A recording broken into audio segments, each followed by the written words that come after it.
Hi, I'm Miss Katie Adelblue and I teach Contemporary American History. In this course, we'll be looking at U.S. history from 1945 to the present. I'd like to start with some of the events that led to the end of World War II and how those events influenced the beginning of the Cold War and the relationship between the United States and the Soviet Union, and then move forward in history as far as I can get before the end of the semester. I try to make the class as engaging as possible. We watch quite a few documentaries, several movies related to the different topics that we cover.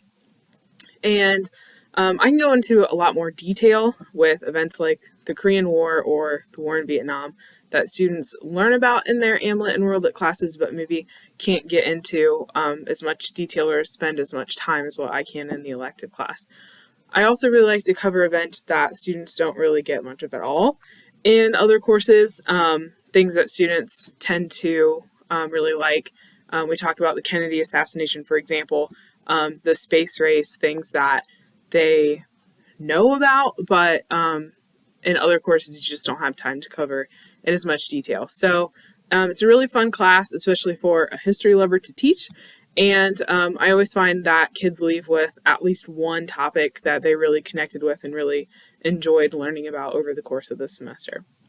So if you are watching this and you are a parent of one of my current students, please feel free to reach out to me if you ever have any questions or concerns. Thank you very much.